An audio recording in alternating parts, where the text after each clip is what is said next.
ဘာတင်တာဖြစ်ရှင်တဲ့ညီကောင်မောင်မတွေဘယ်ကနေစရပါလဲတလားအတွင်းဘာတင်တာဖြစ်ရမယ်လို့တော့အာမမခံနိုင်ပါဘူးဒါပေမဲ့တလားအတွင်းဒါလေးကိုလောက်ကြည့်ပါတိုးတက်မှုရှိလာတာတွေ့ရပါလိမ့်မယ်ဒါက beginner ရဲ့အတွက်ပါ Step number 1 The most popular classic cocktail အမျိုး40လောက်ကို research လုပ်ပါ Google နဲ့ YouTube မှာရှာပါချရေးပါအလို့ကျက်ပါပြီးရင်လွယ်ကူတဲ့ cocktail တွေခေါ်ရလွယ်တဲ့နာမည်တွေကနေစလုပ်ပါလွယ်တာကနေစရတာပဲလေဥမာ screwdriver vodka နဲ့ orange GNT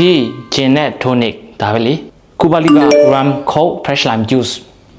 စသဖြင့်ပေါ့ကျွန်တော်တို့ ingredient နဲ့လောက်ရလွယ်တဲ့ cocktail တွေကနေစားပြီးလေ့လာပါ Step number 2 bar equipment တွေကိုလေ့လာပါ online မှာလေ့လာလို့ရပါတယ်ပြီးရင်အကုန်လုံးချရေးပါမှတ်မိရအောင်ပြောတာပါ bar equipment တွေကဘယ်လိုသုံးရလဲတေချာလေးလေ့လာပါဥပမာ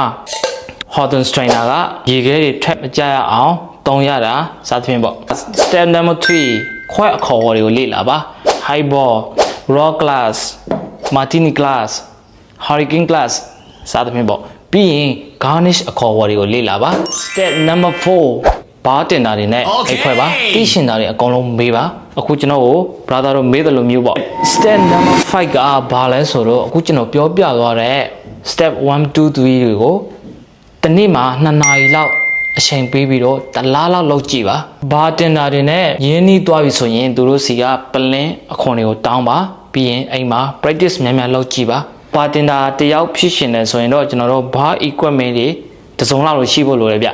ဈေးလည်းတိတ်မကြီးဘူးလေ online မှာလည်းလွယ်တကူဝယ်လို့ရပါတယ်အခုကျွန်တော်ပြောပြသွားတာတွေကိုတလားလောက်လုပ်ကြည့်ပြီးရင်တော့ဘာတင်တာတင်တယ်တက်ရှင်လည်းတက်ပါ